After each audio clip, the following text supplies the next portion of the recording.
السلام عليكم ورحمة الله وبركاته. نحمده ونستعينه ونستغفره ونعوذ بالله من شرور أنفسنا ومن سيئات أعمالنا. من يهد الله فلا مضل له ومن يضلل فلا هادي له. ونشهد أن لا إله إلا الله وحده لا شريك له. ونشهد أن سيدنا وحبيبنا ومولانا محمدا عبده ورسوله الذي أرسله بالحق بشيرا ونذيرا وداعيا إلى الله بإذنه وسراجا منيرا. فقد قال الله تعالى في كلامه المجيد وفرقانه الحميد. মেহেরবানি করে সকলেই পড়ুন আউযু বিল্লাহি মিনাশ শাইতানির রাজীম বিসমিল্লাহির রাহমানির রাহিম ইন্না ফি খালকিস সামাওয়াতি والأرض واختلاف الليل والنهار لآيات لأولي الألباب الذين يذكرون الله قياما وقعودا وعلى جنوبهم ويتفكرون في خلق السماوات والأرض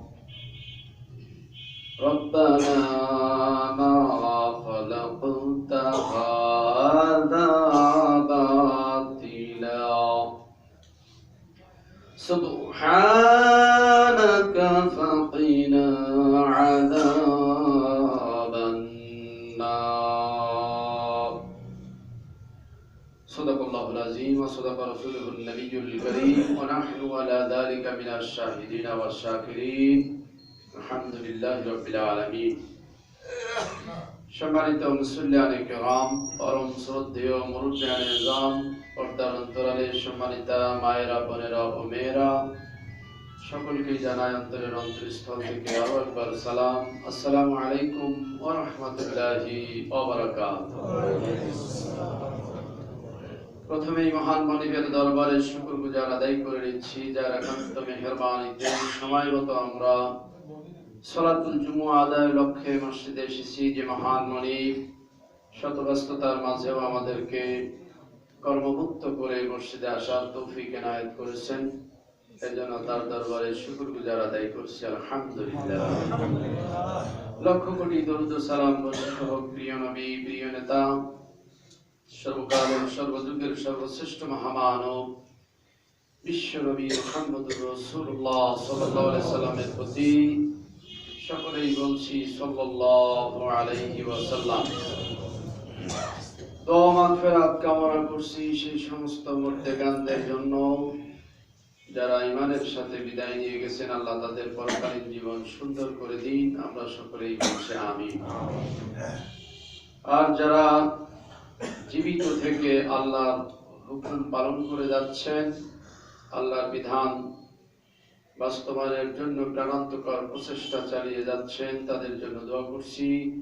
আল্লাহ পাক তাদেরকে সুস্থ রাখুন, ভালো রাখুন, সমস্ত আপদ বিপদ বালা মুসিবত থেকে আল্লাহ তাদেরকে হেফাজত রাখুন, সকলেই বলছি আমিন। সম্মানিত উপস্থিতি, সূরা আলে ইমরান থেকে আমরা আলোচনা শুনছি, আজকে শেষ করে দিব ইনশাআল্লাহ। গত দিনে আমরা 189 আয়াত পর্যন্ত আলোচনা শুনেছিলাম। তারপর থেকেই আমরা আলোচনা শুরু করব। গত জমাতে বিশেষ কারণে আমি একটু বাইরে ছিলাম।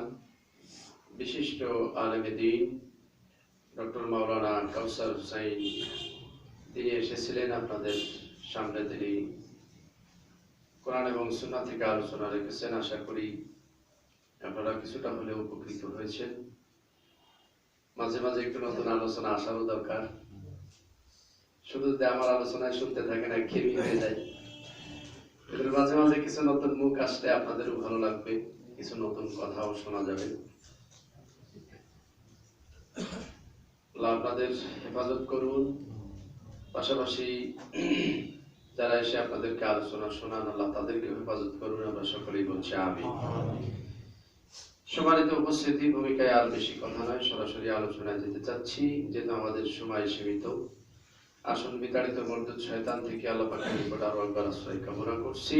সকলেই পড়ে নিচ্ছি আউযু বিল্লাহি মিনাশ শাইতানির রাজীম।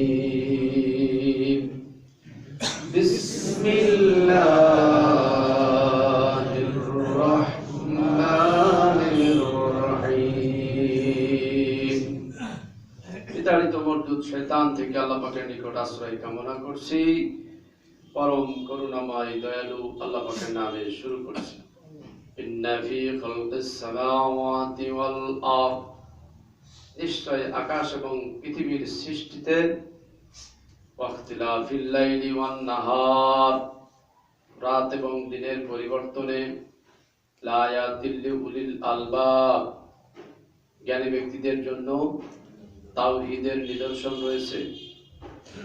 আল্লাযীনা ইয়াযকুরুনাল্লাহা কিয়ামান ওয়া কুউদান ওয়া আলা জুনুবিহিম, যারা দাঁড়ানো অবস্থায়, বসা এবং শয়ন অবস্থায় আল্লাহর জিকির করে। ওয়া ইয়াতাফাক্কারুনা ফি খালকিস সামাওয়াতি ওয়াল আরদ, এবং আকাশ জমিনের সৃষ্টি নিয়ে যারা চিন্তা গবেষণা করে। রব্বানা মা খালাকতা হাযা বাতিলা, আর ফরিয়াদ করে আয় আমাদের রব, আকাশ পৃথিবীতে যা সৃষ্টি করেছো কোনটাই অনর্থক সৃষ্টি করো নাই। সুবহানাকা ফাকিনা আযাবান নার, আল্লাহ তুমি পুত পবিত্র মহান, অনর্থক সৃষ্টি করা থেকে তুমি পুত পবিত্র। ফাকিনা আযাবান নার, আমাদের রব জাহান্নামের বিভীষিকাময় আযাব থেকে তুমি আমাদেরকে বাঁচিয়ে দাও। আমিন। সম্মানিত উপস্থিতি, এই দুইটা আয়াতের আলোচনা আমরা আগে শুনি, তারপরে যাব। এখানে আল্লাহ পাক বলছেন, নিশ্চয় আকাশ পৃথিবীর সৃষ্টিতে, রাত দিনের পরিবর্তনে জ্ঞানী ব্যক্তিদের জন্য তাওহীদের নিদর্শন রয়েছে, আল্লাহর একত্ববাদের নিদর্শন রয়েছে। এই আয়াতের পরে আমরা একটু আলোচনা শুনেছিলাম গত দিনে। আকাশ পৃথিবীর সৃষ্টি, এটা একটা বিস্ময়কর ব্যাপার, ঠিক না? আশ্চর্যজনক ব্যাপার। বিজ্ঞানীরা বলছেন এই বিশ্ব জগতে যা সৃষ্টি করেছে, বিশেষ করে উপরে, বিজ্ঞানীরা এ যাবৎ মাত্র 5%, তারা যা গবেষণা করে যা তথ্য দিচ্ছে, কত পার্সেন্ট? মাত্র 5%। বাকি 95% সেটা এখনো গায়েব অবস্থায় থেকে গেছে, কিছুই উদ্ঘাটন করতে পারে। প্রিয় বন্ধুগণ, আমি তো কয়েকদিন আগে সফর করে আসলাম ইন্ডিয়ায়, তারামণ্ডলে গিয়েছিলাম একটু দেখার জন্য। ওখানে যে অবস্থাগুলো দেখলাম, আপনারা যারা গেছেন তারা দেখেছেন। আসলে সবার দৃষ্টি তো এক ধরনের নয়। কেউ দেখা যাচ্ছে যে উপভোগ করার জন্য দেখে, কেউ শিক্ষা নেওয়ার জন্য দেখে, কেউ আল্লাহ পাকের সৃষ্টি নৈপুণ্য দেখার, বোঝার, সেখান থেকে শিক্ষা নেওয়ার জন্য বিষয়গুলো অবলোকন করে। তবে সেই বিষয়টা আল্লাহর সৃষ্টি কি বিশাল এবং কি আশ্চর্যজনক, বিস্ময়কর, এই বিষয়গুলো দেখার জন্য, উপলব্ধি করার জন্য গিয়েছিলাম। সেখানে যা দেখলাম, এর আগেও আমি বলেছি, আপনাদের সামনে আলোচনা করেছি, যে আল্লাহ পাক যে উপরে যা কিছু সৃষ্টি করে রেখেছেন, গ্রহ, নক্ষত্র, গ্যালাক্সি, ছায়াপথ, ব্ল্যাক হোল, এগুলো এ যাবৎ বিজ্ঞানীরা যা আবিষ্কার করেছে, কত পার্সেন্ট? 5%, মাত্র 5%, খুব বেশি দূর যেতে পারে না। তারপরেও বিজ্ঞানীরা বলছেন যে প্রায় 20,000 কোটি গ্যালাক্সির উপরে, তার চেয়েও বেশি গ্যালাক্সি আবিষ্কার হয়েছে। 20,000 কোটি, 20,000 কোটি গ্যালাক্সি বিজ্ঞানীদের গবেষণায় ধরা পড়েছে এবং তারা আবিষ্কার করেছে, নাসা গবেষণাগার। একটা গ্যালাক্সি, আমরা জানি যে একটা গ্যালাক্সির ভিতরে কমপক্ষে 10,000 কোটি তারকা আছে। 10,000 কোটি কমপক্ষে, আরো বেশি থাকতে পারে। এহলো একটা গ্যালাক্সির অবস্থান। একটা গ্যালাক্সিতে যে তারকা থাকে, একটা তারকা থেকে আরেকটা তারকা, নক্ষত্র, যার আলো আছে তাকে তো নক্ষত্র বলে। একটা তারকা থেকে আরেকটা তারকার দূরত্ব 45 আলোকবর্ষ। 45 আলোকবর্ষের কম নয়। এখন আলোকবর্ষ জানি যে 1 সেকেন্ডে বিদ্যুতের গতি 1,86,000 মাইল, 1,86,000 মাইল সেকেন্ড। 1 সেকেন্ডে 1,86,000 মাইল গতিতে 360 দিনে যত দূর বিদ্যুৎ যেতে পারে, 360 দিনে বা 65 দিনে, এটাকে বলা হয় 1 আলোকবর্ষ। এইভাবে 45 আলোকবর্ষের কম নয় একটা তারকা থেকে আরেকটা তারকার দূরত্ব। আরেকবার বলি আল্লাহু আকবার। এইভাবে 10,000 কোটি তারকা আছে। কত তারকা? 10,000। একটা তারকা থেকে আরেকটা তারকার দূরত্ব 45 আলোকবর্ষ।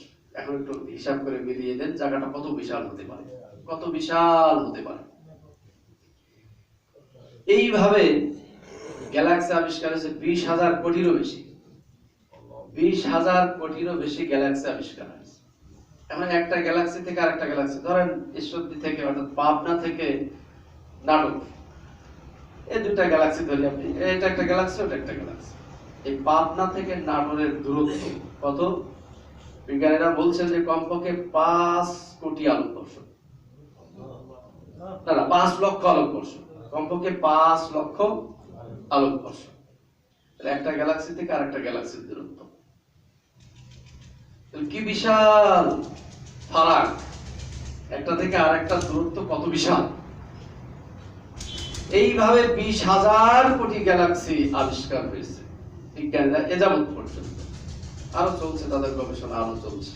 বিশাল বিশাল টেলিস্কোপ, স্যাটেলাইট আবিষ্কার করে, সেই হ্যাবেল স্পেস টেলিস্কোপ, সে আজ থেকে সেই 1920 সালে আবিষ্কার করেছে আমেরিকার বিজ্ঞানী। হ্যাবেল স্পেস টেলিস্কোপ আবিষ্কার করে দেখছে মহাবিশ্ব। তার চেয়ে এখন আরো বিশাল বিশাল টেলিস্কোপ আবিষ্কার করে দেখতেই আছে, দেখছে মহাবিশ্ব চলছে, গবেষণা করছে। এখানে আল্লাহর কুদরত আমি যেটা লক্ষ্য করলাম, যে এই যে উল্কাপিণ্ড যেভাবে পৃথিবীর দিকে ধেয়ে আসছে, এগুলো এক মহাশক্তি, আল্লাহর এক মহা কুদরতে সেটাকে আবার ঘুরিয়ে দিচ্ছেন। যে উল্কাপিণ্ডগুলো পৃথিবীর দিকে আসছে আক্রমণ করার জন্য,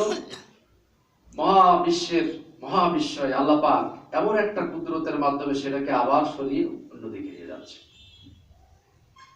কমপক্ষে 20,000 উল্কাপিণ্ড প্রতিদিন পৃথিবীকে আঘাত করছে, পৃথিবীর দিকে আসতে চাচ্ছে। এই উল্কাপিণ্ডগুলো যদি পৃথিবীতে আসতো তাহলে আমরা বেঁচে থাকতাম? বেঁচে থাকতাম বলে? আল্লাহ পাক আমাদেরকে হেফাজত করছেন, তিনি আমাদের হেফাজত করেছেন। 1903 সালে আপনার জার্মান এবং ইটালি থেকে বিজ্ঞানীরা দেখলো যে বায়ুমণ্ডল ভেদ করে একখণ্ড পাথর পৃথিবীর দিকে চলে আসছে, এবং সেগুলো খুব দ্রুত গতিতে বায়ুমণ্ডলকে ভেদ করে রাশিয়ার টাঙ্গাস্কায় পড়লো একখণ্ড পাথর, যেটা মাত্র 40 ফিট ছিল। এই যে একটা উল্কাপিণ্ড ভেঙে পড়লো পৃথিবীতে, তাতে 40 বর্গ মাইল জায়গা পুড়ে একবার মরুভূমি হয়ে গেল।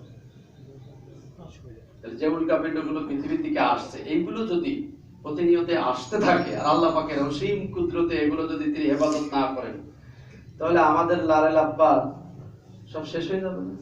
বলে আমাদের অহংকার, আমাদের গর্ব, আমাদের এই পৃথিবীতে বাড়াবাড়ি কোনোটাই থাকবে না। এই জন্য আল্লাহ পাক বলছেন, এই যে আকাশ পৃথিবীর সৃষ্টি, এগুলো আমি তৈরি করেছি। যে লাউ কানা ফিহিমা আলিহাতুন, যে আকাশ পৃথিবীতে যদি দুইটা ইলাহা থাকতো, দুইটা রব থাকতো, লাফাসাদাতা, অবশ্যই বিশৃঙ্খল লেগে থাকতো, অবশ্যই মারামারি লেগে যেত। এখান থেকে শিক্ষা গ্রহণ করো, বিশ্ব জগতের মালিক এক। বিশ্ব জগতের মালিক কয়জন? একাধিক রব, আর বাব নাই। যদি একাধিক রব থাকতো, তাহলে আকাশে আর পৃথিবীর রবের সাথে কি হতো? যুদ্ধ লেগে যেত, মারামারি লেগে যেত। সবগুলো সুনিয়ন্ত্রিত ভাবে চলছে, কোন জায়গায় হজবরল নাই, আছে কি? সবগুলো চলছে সুনিয়ন্ত্রিত ভাবে।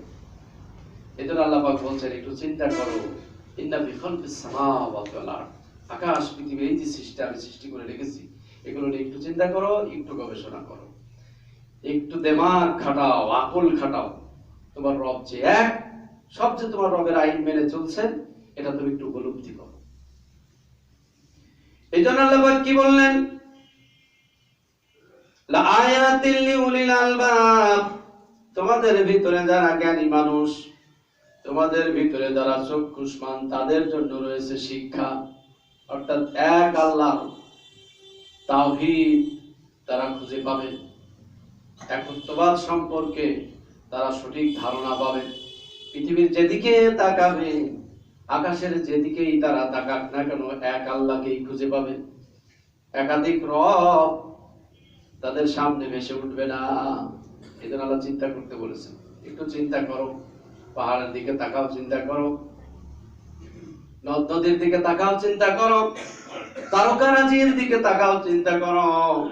রাত দিনের পরিবর্তন, আবর্তন যা হচ্ছে, এগুলো নিয়ে একটু ভাবো, একটু চিন্তা করো। তোমার একমাত্র রব আল্লাহকে খুঁজে পাবে। আল্লাহ চিন্তা করতে বলেছেন। এরপর তিনি প্রশংসা করলেন জ্ঞানী ব্যক্তিদের। জ্ঞানী ব্যক্তি যারা, তারা কি করবে? আল্লাযীনা ইয়াযকুরুনাল্লাহা কিয়ামান ওয়া কুউদান ওয়া আলা যুনুবিহিম, শ্রদ্ধায় তাদের মস্তক অবনত হবে। বিশ্ব জগতের কলা কৌশল দেখে তারা তাদের রবকে চিনতে পারবে। তাদের রবের সামনে মস্তক অবনত হবে। দাঁড়ানো অবস্থায় তারা রবের জিকির করবে, প্রশংসা আদায় করবে। বসা অবস্থায় তারা রবের কৃতজ্ঞতা স্বীকার করবে। শয়ন অবস্থায় তারা রবের কৃতজ্ঞতা স্বীকার করবে। আয় আমাদের রব, আয় আমাদের মনি, তোমার রহমত ছাড়া বাঁচার উপায় নাই, তোমার করুণা ছাড়া, দয়া ছাড়া আমাদের চলার উপায় নাই। এইভাবে তারা আল্লাহর জিকির করবে, স্মরণ করবে, কৃতজ্ঞতা স্বীকার করবে। আর কি করবে? ইয়াতাফাক্কারুনা ফি খালকিস সামাওয়াতি ওয়াল আরদ, আকাশ পৃথিবী নিয়ে তারা একটু ভাববে, চক্ষু বন্ধ করে চিন্তা করবে, কে এগুলো পরিচালনা করছে। পরিচালক ছাড়া চলতে পারে না, পারে নাকি? পরিচালক ছাড়া চলতে পারে? এমনি এমনি এগুলো চলে না, এমনি এমনি হয় নাই এবং চলতেও পারে না। এগুলো নিয়ে তারা একটু ভাববে, চিন্তা করবে। এই মহাবিশ্ব নিয়ে একটু চিন্তা করবে, কে এর পরিচালক, কে এর রব। তাহলে অবশ্যই তার রবকে সে খুঁজে পাবে। ব্রেনের খোরাক চিন্তা করতে বলা হচ্ছে, যে ব্রেনের খোরাক হলো চিন্তা করা, চিন্তা করা, আত্মার খোরাক। এজন্য একটু চিন্তা করতে হবে, এগুলো নিয়ে একটু ভাবতে হবে। দেখবেন আল্লাহই যে একমাত্র রব, এবং এক আল্লাহর অস্তিত্বে বিশ্বাস করা সহজ হয়ে যাবে, এবং এক আল্লাহর নিকটে মস্তক অবনত করা কি হবে? সম্ভব হবে। আল্লাহ পাক বললেন, তারা কি বলেন? এই কৃতজ্ঞ মানুষগুলো বলে, রব্বানা মা খালাকতা হাযা বাতিলা, আল্লাহ তুমি কোনো কিছু অনর্থক সৃষ্টি করো নাই, যা কিছু সৃষ্টি করেছো প্রত্যেকটার কাজ আছে না নাই? অর্থপূর্ণ। প্রত্যেকটা সৃষ্টির পিছনে একটা রহস্য আছে না নাই? প্রত্যেকটা সৃষ্টির পিছনে রহস্য আছে। কোনো কিছুই তিনি অনর্থক সৃষ্টি করেন নাই।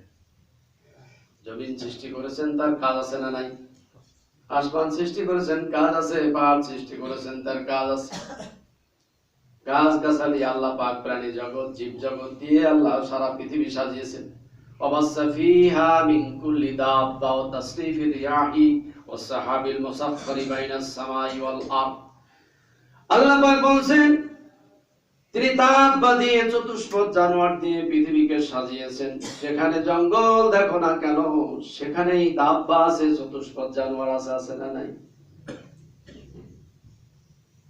এরপরে তিনি বায়ুর পরিবর্তনে, আকাশ পৃথিবীর সৃষ্টি, বায়ুর পরিবর্তনে আল্লাহ পাক বলেন এগুলো সব তোমাদের জন্য নিদর্শন। একটু চিন্তা করো, শীতকালে বাতাস যায় এদিক থেকে উত্তর থেকে দক্ষিণে, আর গরমকালে বাতাস প্রবাহিত হয় দক্ষিণ থেকে উত্তর দিকে। এই যে বায়ুর পরিবর্তন, এখানে শিক্ষা আছে না নাই? আল্লাহ পাক বলছেন এই যা কিছু আমি সৃষ্টি করেছি কোনটাই অনর্থক সৃষ্টি করি নাই। প্রত্যেকটা সৃষ্টির পিছনে একটা রহস্য আছে না নাই? আছে। যারা জ্ঞানী ব্যক্তি তারা এগুলো চিন্তা করবে এবং আল্লাহর সামনে তারা মস্তক অবনত করবে আর দোয়া করবে, রব এই যা কিছু সৃষ্টি করেছে সব আমাদের জন্য সৃষ্টি করেছে। আল্লাহ পাক মানুষের কল্যাণের জন্য তৈরি করেছেন। আল্লাযী খালাকালাকুম মা ফিল আরদি জামিআ, পৃথিবীতে তিনি যা কিছু সৃষ্টি করেছেন সব মানুষের কল্যাণে। সব কি? মানুষের কল্যাণেই তৈরি করেছেন। এজন্য সাপ মারবেন না, সাপ মারা নিষেধ। সাপ মারা যাবে না, কিন্তু প্রচলিত হলো বিষাক্ত সাপ মেরে ফেলতে হবে। বিষাক্ত সাপ যদি সব মেরে ফেলেন, সারা পৃথিবীতে আর বিষাক্ত সাপই থাকবে না। থাকবে আক্রান্ত হলে মারবেন, তাছাড়া মারা যাবে না। কুত্তা মারা যাবে না, অনেক সময় আমরা কুত্তা মেরে ফেলি না, মারা যাবে না। আক্রান্ত হলে তখন মারতে হবে। এদের একটা মশাও বিনা কারণে মারা ঠিক নয়, আক্রান্ত হলে মারতে হবে। তার প্রত্যেকটা সৃষ্টির একটা উদ্দেশ্য আছে না নাই? আল্লাহ তো অনর্থক সৃষ্টি করেন না।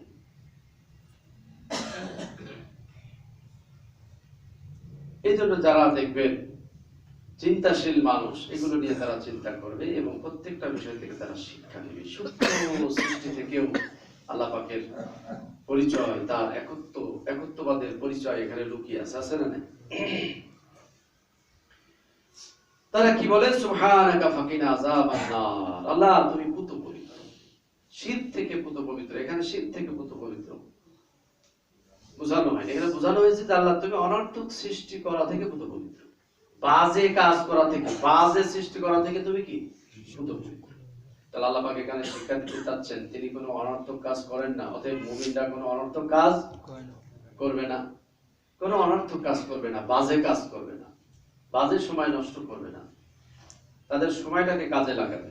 যা কিছু পৃথিবীতে করবে সবই উদ্দেশ্য নিয়েই তারা কাজ করবে, উদ্দেশ্যবিহীন কাজ করবে না। মুমিনের কাজ হবে সবই উদ্দেশ্যপূর্ণ। একটু মেহেরবানি করে সামনের দিকে এগিয়ে আসুন, একটু নড়াচড়ে বসুন, পিছনের ভাইদেরকে বসার সুযোগ করে দিন। এরপর তারা কি দোয়া করে? এই যে যারা জ্ঞানী ব্যক্তি, আল্লাহ পাক বললেন তাদের দোয়াটা কেমন হবে? ফাকিনা আযাবান নার, আল্লাহ আমাদেরকে জাহান্নামের আযাব থেকে বাঁচিয়ে দিন, জাহান্নামের আযাব থেকে আমাদেরকে বাঁচিয়ে দিন। এখন বলুন জাহান্নাম আছে না নাই? আল্লাহ পাক জাহান্নামের কথা কোরআনুল কারীমে বলেছেন, হাদিসে জাহান্নামের কথা আছে।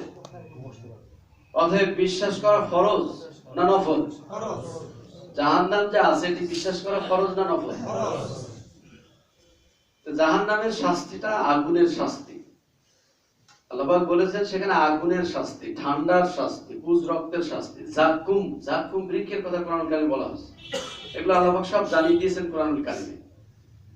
জাহান্নামের এই যে আল্লাহ পাক মানে ভীতিকর অবস্থার কথা আল্লাহ পাক বর্ণনা করেছেন, সে ভয় কি আমাদের আছে?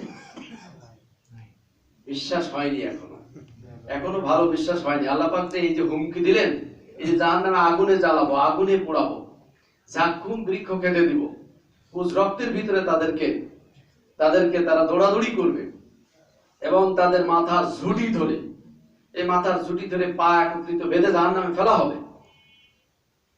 লোহায় গলার আগুনের বেড়ি পড়ানো হবে। এই বিশ্বাস এখন আমাদের আসে নাই ঠিক রকম, ঠিক কিনা বলুন? যদি বিশ্বাস করতাম তাহলে দুনিয়ার আর কোনো ফাহিশা কাজ, অন্যায় কাজ করা কি আমাদের দ্বারা সম্ভব হতো? বলেন।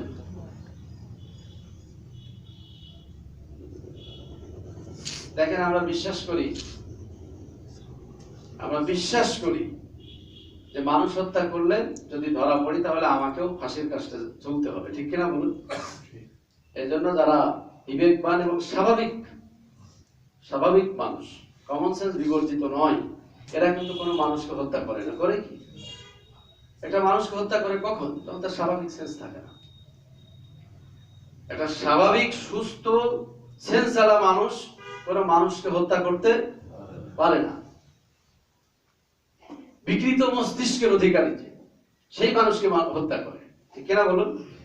যার হিতাহিত জ্ঞান নাই, যার সেন্স নাই, সে একটা মানুষকে হত্যা করে। তাহলে আমরা বিশ্বাস করি যে মানুষকে হত্যা করলে আমাকেও হত্যার আসামি হিসেবে আমাকে ফাঁসির কাস্টে ঝুলতে হবে। আমরা এই অন্যায় কাজগুলো করি না। এখন আমাদের বিশ্বাস আছে রাষ্ট্রের বিরুদ্ধে অবস্থান নিলে আমার সমস্যা আছে না নাই? আছে না নাই? আমরা রাষ্ট্রের বিরুদ্ধে অবস্থান নিতে পারি না, কেন? সমস্যা আছে। রাষ্ট্রের বিরুদ্ধে অবস্থান নিলেই আমাকে লাল ঘরে যাওয়া লাগবে, ঠিক কিনা বলুন?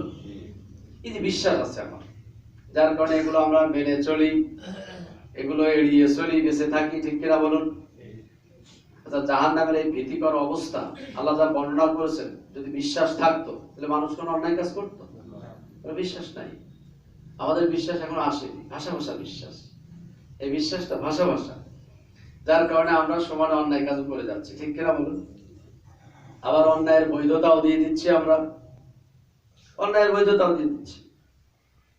সারাদিন কবিরা গুনাহ করে রাত্রে মাফ চাইলে আল্লাহ মাফ করে দিবে। সারাদিন অপরাধ করবে, রাতের বেলায় সে আল্লাহর কাছে মাফ চাইবে, আল্লাহ মাফ করে দিবে। অন্যায়ের বৈধতা দিয়ে দিলাম, যার কারণে মানুষ অন্যায় করছে কিনা বলুন? সমান অন্যায় কাজ করছে, চুরি করছে, ডাকাতি করছে, ব্যভিচারী, কোনো অন্যায় বাদ নাই। করছে কারা? মুসলমানরাই তো। যে ইমানদার দাবি করছে সেই তো অন্যায় কাজ করছে নাকি? তাহলে বৈধতা দিয়ে দিয়েছে অন্যায় কাজের। আল্লাহ পাক কোরআনুল কারিমে কোথাও বৈধতা দিয়েছেন? না। কোরআনুল কারিমে কোথাও অন্যায় কাজের বৈধতা দিয়েছেন? না। আল্লাহ পাক বলেছেন কেউ যদি অন্যায় করে ফেলে, সে যদি আমার কাছে মাফ চায়, তওবা করে, মাফ করে দিই। ভুলবশত কেউ যদি অজ্ঞতাবশত অন্যায় কাজ করে, সে যদি আমার দিকে ফিরে আসে, মাফ চায়, আমি কি করব? মাফ করে দেব।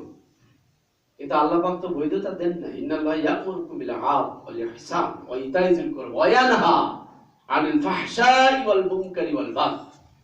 আল্লাহ পাক নিষেধ করেছেন অন্যায় কাজ করা যাবে না, বাড়াবাড়ি করা যাবে না, সীমালঙ্ঘন করা যাবে না। জহারা মিনহা, বাতান আল্লাহ পাক বলেছেন প্রকাশ্যে এবং গোপনে কোনো অন্যায় করা যাবে না। কোনো অন্যায়ের বৈধতা কি আল্লাহ দিয়েছেন?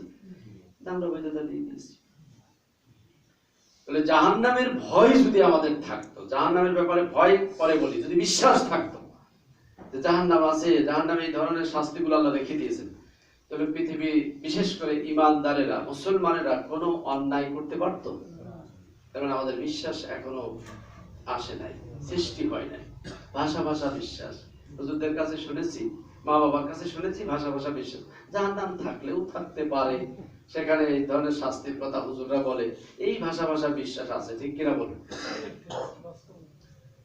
তাহলে জাহান্নামের আল্লাহ পাক কি বললেন? যারা ঈমানদার, যারা চক্ষুষ্মান জ্ঞানী ব্যক্তি, ফাকিনা আযাবান নার, তারা সব সময় দোয়া করতে থাকে, আল্লাহ আমাদেরকে জাহান্নামের আযাব থেকে বাঁচাও, জাহান্নামের ভীতিকর শাস্তি থেকে বাঁচিয়ে দিও।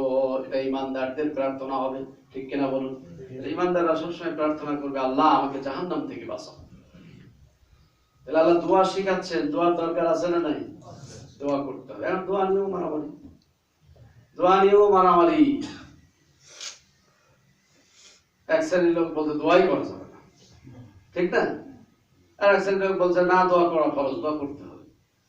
এখন হাত তোলা না তোলা নিয়ে আরেক শ্রেণীর বিতর্ক। এই যে এখন দোয়া করা নিয়ে সমস্যা আছে, হাত তোলা না তোলা নিয়ে এক শ্রেণী বলছে যে হাত তুলে দোয়া করলে বেশি বিনয় প্রকাশ হয়, ঠিক না?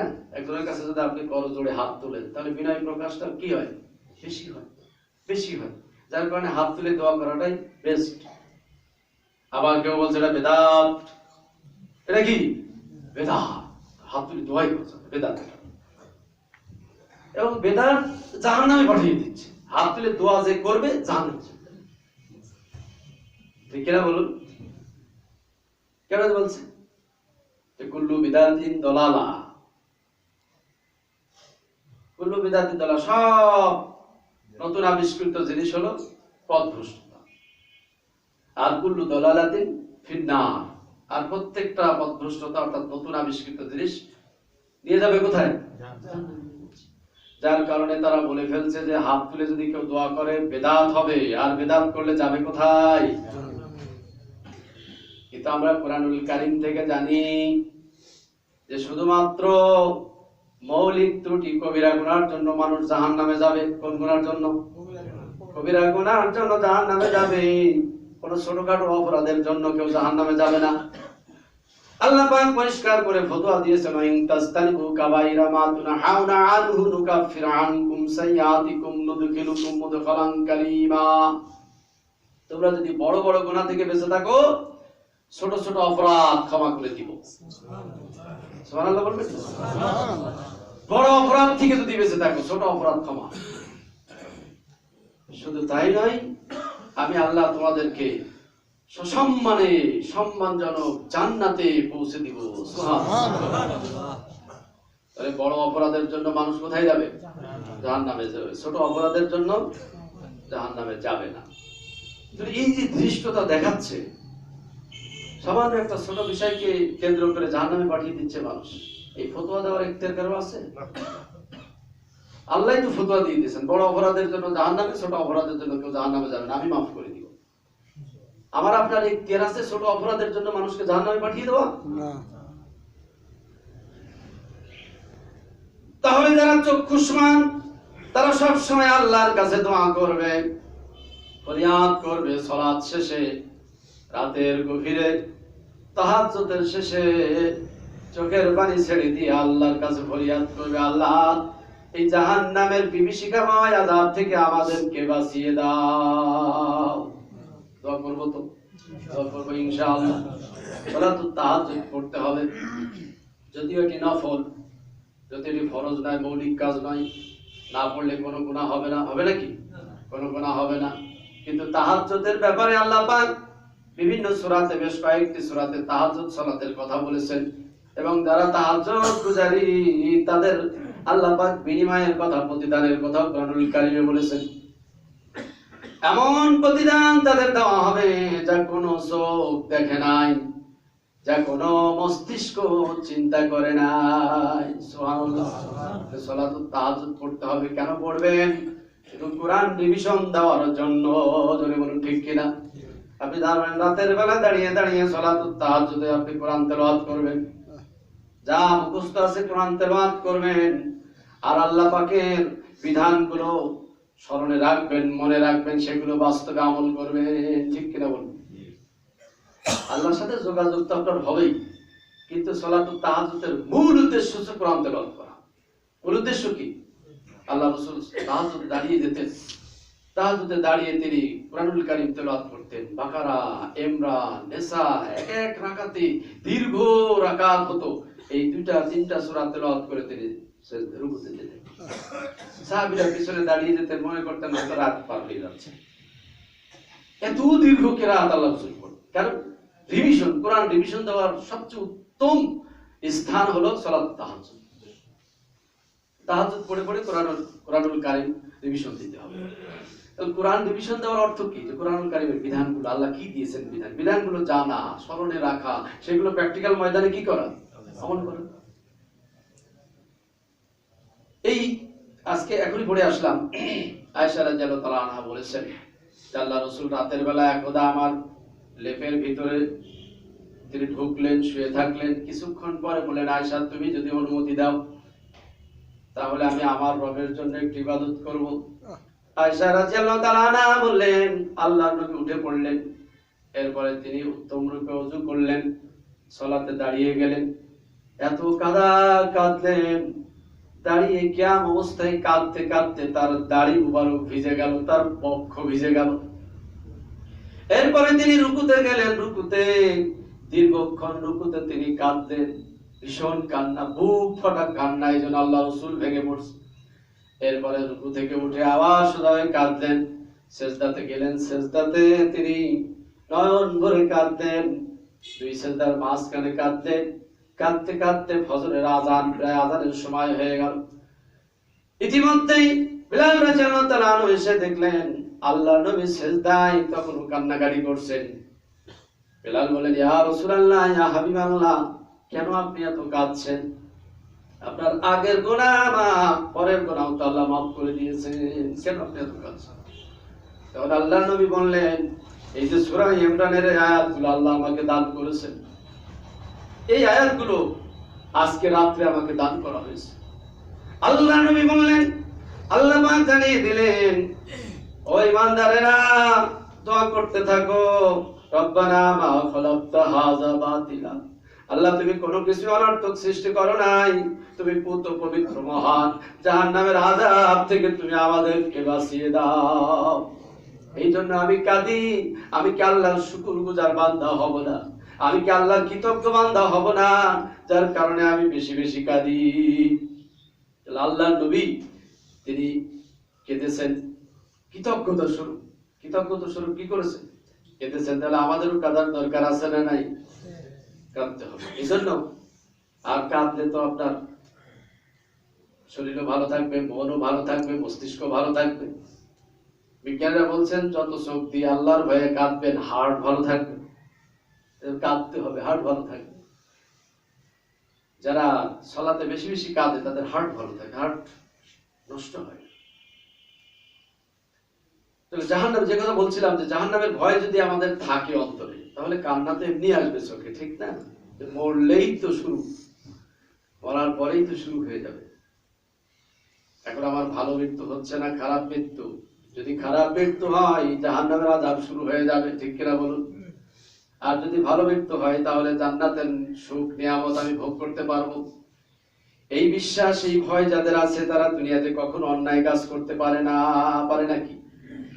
আর তারা দোয়া করে, আল্লাহ পাক বলছেন, রব্বানা ইন্নাকা মান তুদখিলিন নার ফাকাদ আখযাইতা, আয় আমার রব, যাকে তুমি জাহান্নামে প্রবেশ করিয়ে দিলে তাকে তো ধ্বংসই করে ছাড়লে। আমালিজ জালিমিনা মিন আনসার, আর জালেমদের জন্য কোনো সাহায্যকারী থাকবে না। এখন আল্লাহ পাক নিজে তো কাউকে জাহান্নামে ঢুকাবেন না, ঢুকাবেন কি? আল্লাহ তো জালেম নন। ইন্নাল্লাহা লা ইয়াজলিমু মিসকালা যাররা, আল্লাহ তো কারো জন্য যাররা পরিমাণ জুলুম করবেন না। তাহলে আল্লাহ যদি কাউকে জাহান্নামে প্রবেশ করিয়ে দেন তাহলে তো এটা জুলুম হয়ে গেল। তার অর্থ হলো তার আমলের কারণে সে জাহান্নামে কি করবে? প্রবেশ করবে। যে জাহান্নামে প্রবেশ করবে সে ধ্বংস হয়ে গেল, সে ক্ষতিগ্রস্ত হয়ে গেল। আমালিজ জালিমিনা মিন আনসার, আর এই জালেমদের জন্য কোনো সাহায্যকারী, জালেমদের জন্য কোনো শাফাতকারী থাকবে বলেন? যারা জালেম তাদের জন্য কোনো শাফাতকারী নেই, তাদের জন্য কোনো সাহায্যকারী নাই। পৃথিবীতে যারা জুলুম করেছে, যারা জালেম, আদালতে আখিরাতে তাদের কোনো সাহায্যকারী থাকবে না। থাকবে ভাইরা? আল্লাহ পাক কোরআনুল কারীমে অনেক জায়গায় বলেছেন, ওয়াত্তাকু ইয়াওমান লা তাজজি নাফসুন আন নাফসিন শাইআ ওয়া লা ইউকবালু মিনহা শাফাআতু ওয়া লা ইউখাযু মিনহা আদলু ওয়া লা হুম ইনসারুন। সেই দিনের ভয় করো যেদিন কারোর বিনিময় গ্রহণ করা হবে না, কারোর পক্ষ থেকে বিনিময় গ্রহণ করা হবে না, কারোর শাফাআত কোনো কাজে লাগবে না, এবং কেউ কারোর নিকট থেকে সাহায্য পাবে না। আল্লাহ পাক বলতেন সেই কঠিন দিনের তোমরা ভয় করো। তাহলে বোঝা যাচ্ছে শাফাতের অনুমতি দিবেন কে? আল্লাহ দিবেন। ওয়ারাজিয়ালাহুম কাওলা, বলা হয়েছে আরেক জায়গায়, আল্লাহ যার প্রতি সন্তুষ্ট থাকবেন তাকে অনুমতি দিবেন। যার প্রতি সন্তুষ্ট আল্লাহ তাকে বলবেন যে অমুক অমুক ব্যক্তির ব্যাপারে তুমি শাফাত করতে পারো।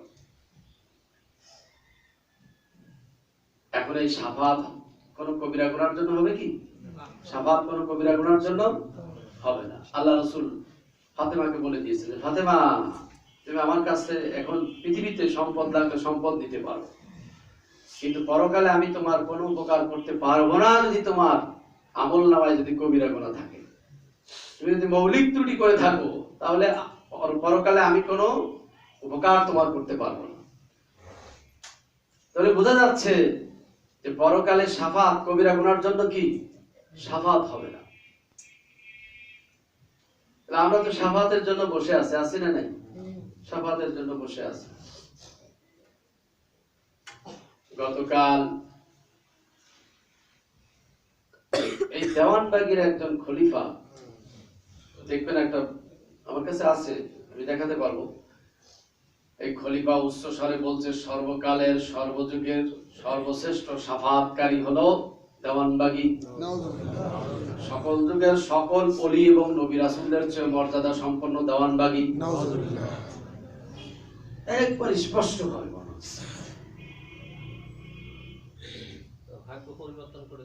সবই দিবে, সবই পরিবর্তন করে দিবে। হ্যাঁ, আপনার সাহায্যকারী হোক, মানে সে এমন ভাবে প্রতিশ্রুতি নিচ্ছে মুরিদদের নিকট থেকে, বলে সবচেয়ে সাহায্যকারী কে? দেওয়ানবাগী। তারপরে শাফাতকারী কে? দেওয়ানবাগী। আমরা আনুগত্য করবো কিনা? দেওয়ানবাগী। কারা কারা দেওয়ানবাগীর আনুগত্য করবো? দুই হাত তুলে, দুই হাত তুলে তারা অঙ্গীকার করছে, যতদিন এ দেহে প্রাণ আছে আমরা কার আনুগত্য করবো? দেওয়ানবাগী। এই যে শাফাতের জন্য বসে আছে, দেওয়ানবাগী শাফাত করবে, তারা জান্নাতে যাবে। আল্লাহ পাক কুরআনুল কারীমে পরিষ্কার জানিয়ে দিয়েছেন যে তিনি যার প্রতি সন্তুষ্ট থাকবেন তাকে তিনি অনুমতি দিবেন। আর একাধিক আয়াতে বললেন যে সেই দিন কারোর শাফাত কবুল করা হবে না। কার শাফাত কবুল করা হবে? যার প্রতি তিনি সন্তুষ্ট। এবং শাফাতটা কবিরা গুনার জন্য হবে না। কেউ যদি কবিরা গুনার জন্য শাফাত করে তাহলে সে শাফাত গ্রান্টেড হবে না। আল্লাহ রাসূল বলেছেন আমিও জানি না আমার সাথে কি আচরণ করা হবে এবং তোমাদের সাথে কি আচরণ করা হবে আমি জানি না। তার মানে কি? রাসূল জানেন না, কি জানেন না? যে আমি যে শাফাত করব আর এই শাফাতটা কবুল হবে কি হবে না এটা আমার জানা নেই।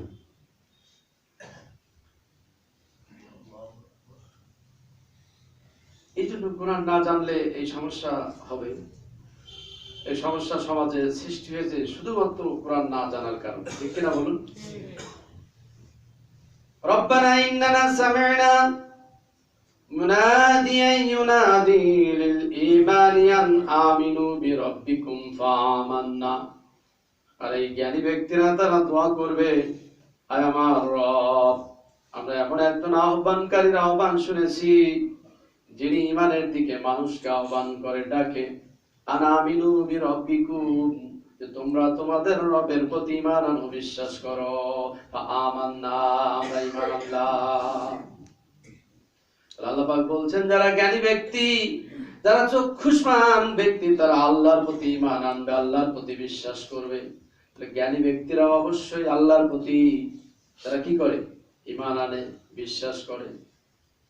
আর যারা জ্ঞান পাপী তারা ঈমান আনে না। তার মানে তারা জ্ঞানী নয়। আল্লাহর দৃষ্টিতে তারা জ্ঞানী, আমাদের দৃষ্টিতে জ্ঞানী হতে পারে। আল্লাহ পাক বলছেন যে না, তার জ্ঞান নেই, সে তার স্রষ্টাকেই চিনতে পারে না। এই বিশ্বজগৎ থেকে তার রব যে এক, একত্ববাদের সে শিক্ষাই নিতে পারে না। কিসের জ্ঞানী সে? বৈষয়িক জ্ঞানী কিছুটা হলেও হতে পারে, কিন্তু আল্লাহ পাক বলছেন যারা জ্ঞানী ব্যক্তি তারা আল্লাহর প্রতি ঈমান আনবে, বিশ্বাস করে। রব্বানা ফাগফির লানা যুনুবানা ওয়া কাফির আন্না সাইয়্যাতিনা ওয়া তাওফানা মা'আল আবরার। আর তারা দোয়া করবে, আয় আমাদের রব, আয় আমাদের মুনিব, আমাদের অপরাধ ক্ষমা করে দাও। ওয়া কাফির আন্না সাইয়্যাতিনা, আর আমাদের সমস্ত অপরাধকে মিটিয়ে দাও। ওয়া তাওফানা মা'আল আবরার, আর যারা পুণ্যবানদের সাথে আমাদেরকে সম্পৃক্ত করে নাও। এই দোয়াগুলো করতে হবে। জ্ঞানী ব্যক্তিরা এবং যারা ঈমানদার তারা এই দোয়াগুলো করবে। তাহলে আমরা সকলেই কম বেশি অপরাধী, ঠিক কিনা বলুন? কেউ বলতে পারবে না যে আমি অপরাধ করি নাই, আমার জীবনে কোনো অপরাধ নাই, এ কথা কেউ বলতে পারবে? অপরাধ হয়ে যাচ্ছে, অপরাধ হয়ে যাচ্ছে। কারণ 100% আল্লাহর হুকুম আমরা পালন করতে পারছি না, পারছি কি? যার কারণে অপরাধের জন্য আল্লাহর কাছে মাফ চাইতে হবে সদা সর্বদা। এটা হলো গোলামের হলো কাজ। তাহলে গোলাম আল্লাহর নিকট কি করবে? ক্ষমা চাইবে, মাফ চাইবে, এবং আল্লাহর কাছে সে এই দোয়া করবে যে আল্লাহ নেককারদের অন্তর্ভুক্ত আমাকে করো। তাহলে কোন ইমানদার ব্যক্তি খারাপ মানুষের সাথে চলতে, তার চলাচল, তার উঠা বসা, তার লেনদেন, মুআমেলা, মুআশারাত কাদের সাথে হবে? নেককারদের সাথে, ইমানদারদের সাথে। কোন ইমানদার বদমাশ কাফেরের সাথে সে উঠা বসা করতে পারে না। আল্লাহ পাক এই আয়াতের ভিতরে সেই শিক্ষাও দিয়ে দিচ্ছেন। তাহলে আমাদের উঠা বসা করতে হবে ভালো মানুষের সাথে। কাদের সাথে? যারা ভালো মানুষ, আল্লাহওয়ালা মানুষ, তাদের সাথে আমাদের উঠা বসা করতে হবে। এরপর আল্লাহ পাক বলছেন রব্বানা ওয়া আতিনা মা ওয়া'আদতানা আলা রাসূলিকা ওয়া লা তুখসিনা ইয়াওমাল কিয়ামা। তারা আরো দোয়া করে, হে আমাদের রব, যা তুমি তোমার নবীর মাধ্যমে ওয়াদা করেছো আল্লাহ সেই ওয়াদা তুমি পূরণ করো। এইভাবে তারা দোয়া করে, ওয়া লা তুখসিনা ইয়াওমাল কিয়ামা, কিয়ামতের দিন আমাদেরকে অপদস্থ করো না। এই দোয়া শেখাচ্ছেন কে? আল্লাহ। আল্লাহর কাছে দোয়া করতে হবে। আল্লাহ তার নবীর মাধ্যমে যে ওয়াদা করেছেন আল্লাহর কাছে ডেকে ডেকে বলতে হবে, আল্লাহ তুমি তোমার নবীর মাধ্যমে যে ওয়াদা করেছো আল্লাহ সেই ওয়াদা পূরণ করো, আর কিয়ামতের দিন আমাদেরকে বিভীষিকাময় আযাব থেকে বাঁচিয়ে দিও। ইন্নাকা লা তুখলিফুল মিয়াদ, নিশ্চয় তুমি ওয়াদা খেলাপকারী নও। তাহলে আল্লাহ ওয়াদা খেলাপ করেন না, আল্লাহ ওয়াদা পালনকারী। এরপর আল্লাহ পাক কি বলেন? ফাস্তাজাবা লাহুম রাব্বুহুম আন্নী লা উযীউ আমালা আমিলিন মিনকুম মিন যাকারিন আও উনসা। আল্লাহ পাক তাদের ডাকে সাড়া দেন, আল্লাহ তাদের ডাকে সাড়া দেন। আন্নী লা উযীউ আমালা আমিলিন মিনকুম, তোমাদের ভিতরে সে নারী হোক পুরুষ হোক যে আমল করে আমি তার আমল নষ্ট করি না। এই আয়াতের একটা প্রেক্ষাপট হলো, একদা এক সাহাবী, বিশেষ করে উম্মে সালামা আল্লাহ রাসূলের কাছে বলেন, ইয়া রাসূলুল্লাহ, আল্লাহ তো সব আয়াত নাযিল করেন শুধু পুরুষদের ব্যাপারে, পুরুষদের কথাই থাকে, মহিলাদের কথা তো থাকে না সেখানে, তা আমাদের ব্যাপারে আল্লাহর সিদ্ধান্ত কি? তখন আল্লাহ আয়াত নাযিল করে জানিয়ে দিলেন, সে নারী হোক পুরুষ হোক, সে যদি ভালো কাজ করে তার কোনো ভালো আমল আল্লাহ নষ্ট করেন না। তারপর একটা নারীর যে কাজ পুরুষের সেই কাজ আল্লাহ বলে দিলেন। একটা নারী পুরুষ যে কাজ করবে নারীও কি সেই কাজ করবে। পুরুষের কাজ 5 ওয়াক্ত সালাত আদায় করা, নারীর কাজও 5 ওয়াক্ত সালাত আদায় করা। পুরুষের কাজ সিয়াম পালন করা, নারীও সিয়াম পালন করবে। পুরুষের কাজ পর্দায় থাকা, নারীও না বেপর্দায় থাকবে? পুরুষরা পর্দায় থাকবে, নারীরা বেপর্দায় থাকবে। এখন তো তাই হয়েছে, পুরুষরাই পর্দায় আছে। দেখেন পুরুষরা কত সুন্দর পোশাক আপনারা পরে আছেন, আর বাজার ঘাটে গেলে দেখবেন নারীরা খোলা। ঠিক কিনা বলুন? অবস্থাটা উল্টে গেছে। পুরুষের পোশাক ধারণ করেছেন নারী, নারীর পোশাক ধারণ করেছেন পুরুষ। তাহলে এই সকল ক্ষেত্রেই নারী পুরুষ, তাহলে নারীরা পুরুষরা কাজ করবে দিন কায়েমের কাজ, আর নারীরা বসে থাকবে। এটা আমাদেরকে সুকৌশলে ঘরের ভিতরে ঢুকিয়ে দেওয়া হয়েছে। নারীরা ঘর থেকে বের হতে পারবে না। এখন তো পর্দা নিয়ে ঝড় উঠে গেছে, ঠিক না? পর্দা নিয়ে ঝড় উঠে গেছে, আজহারের বিপক্ষে লেগে গেছে সব। আমরা নারীদেরকে ঘরের ভিতরে ঢুকিয়ে দিয়েছি, একবারে কর্ম বিমুখ রেখেছি। কি করবে বেচারীরা? শেষ পর্যন্ত যাই টিভির সামনে বসে আড্ডা মারি। এই জন্য ওই কিরণমালা আরো যাবতীয় সবকিছু দেখছি, কাজ নেই তো, তা তো কাজে লাগানো হয়নি। এদের কাজ করতে হবে। পুরুষের যে কাজ নারীর সে একই কাজ, একই কাজ। তাহলে দিন কায়েমের কাজ পুরুষরা করবে, পাশাপাশি কি নারীরা। সারা লাকুম মিনাদ্দিন মা লাকুম ওয়াসাবি। আল্লাহ পাক সূরা সূরার আয়াতে পরিষ্কার করে জানিয়ে দিয়েছেন, তিনি যে বিধান দিয়েছিলেন নূহ আলাইহিস সালামের জন্য সে একই বিধান মুসা, ঈসা, ইব্রাহিমের জন্য দিয়েছিলেন, এবং আল্লাহ রাসূলের জন্য সে একই বিধান। আনাকিমুদ্দিন ওয়ালা তাতাফাররাকু, দিন কায়েম করো। দিন কায়েমের ব্যাপারে কোনো মত পার্থক্য সৃষ্টি করা যাবে না। দিন কায়েম, দিন মানে এখানে দিন ও শরীয়ত, আল্লাহর আইন কায়েমের ব্যাপারে কোনো মত পার্থক্য করা। এখন হাজারো মত পার্থক্য আমাদের ভিতরে আছে না নাই? আল্লাহ পাক বলেছেন, যারা মত পার্থক্য সৃষ্টি করে দিনের ব্যাপারে, যারা ইখতিলাফ করে, ধরবো তাদেরকে, ধরবো তাদেরকে। তাদের হিসাব আমার নিয়ন্ত্রণে, আমি তাদের হিসাব নিব। তাহলে দিনের ব্যাপারে, দিন কায়েমের ব্যাপারে কোনো মতপার্থক্য করা যাবে না। তাহলে মা বোনরা আপনাদের এই কাজগুলো করতে হবে। বাদুকুম মিন বাদ, আল্লাহ পাক বললেন তারা একে অপরে সমান। নারী পুরুষদের ক্ষেত্রে বলা যায় একে অপরে সমান, অর্থাৎ নারী পুরুষ ছাড়া চলতে পারবে না, পুরুষ ও নারী ছাড়া চলতে পারবে না, একে অপরের সম্পর্ক। অতএব যদি তারা ভালো কাজ করে তাদের ভালো কাজগুলো নষ্ট করা হবে না। ফাল্লাযিনা হাজারু ওয়া উখরিজু মিন দিয়ারিহিম, এরপর আল্লাহ পাক বললেন যে যারা হিজরত করে, উখরিজু মিন দিয়ারিহিম, আর যাদেরকে ঘর থেকে বহিষ্কৃত করা হয়েছে, ওয়া উযু ফি সাবিলি, এবং আল্লাহর রাস্তায় যারা কষ্ট করেছে, ওয়া কাতালু, এবং যারা সংগ্রাম করেছে, ওয়া কুতিলু, এবং যারা যুদ্ধে নিহত হয়েছে, লাউকাফিরান্না আনহুম সাইয়্যাতিহিম, আল্লাহ পাক বললেন তাদের সব অপরাধ আমি আল্লাহ ক্ষমা করে দিব। সুবহানাল্লাহ। তাহলে এখানে বোঝা যাচ্ছে যারা হিজরত করে, হিজরত মানে দেশ ত্যাগ করা, হিজরত মানে কঠোর পরিশ্রম করা, হিজরত অর্থ হলো দিনের জন্য প্রাণান্তকার প্রচেষ্টা চালানো। উখরিজু মিন দিয়ারিহিম, আর যারা ঘর থেকে বহিষ্কৃত হয় দিনের কাজ করতে গিয়ে, উযু ফি সাবিলি, এবং আল্লাহর রাস্তায় যারা কষ্ট করে, যারা আক্রান্ত হয়, ওয়াকাতালু, এবং যারা আল্লাহর রাস্তায় সংগ্রাম করে, ওয়াকুতিলু, এবং যারা নিহত হয়, আল্লাহ পাক বললেন তাদের সব অপরাধ আমি কি করব? ক্ষমা করে দিব, হকলিবাদ ছাড়া। ওয়ালা উদখিলান্নাহুম জান্নাতিন তাজরি মিন তাহতিহাল আনহার, আর তাদেরকে আমি সুসজ্জিত জান্নাতে প্রবেশ করে দিব। সাহাবাম মিন ইনদিল্লাহ, এটা আল্লাহর পক্ষ থেকে প্রতিদান। আল্লাহু ইনদাহু হুসনুল মাআব, এটা আল্লাহর নিকট রয়েছে সবচেয়ে উত্তম প্রতিদান।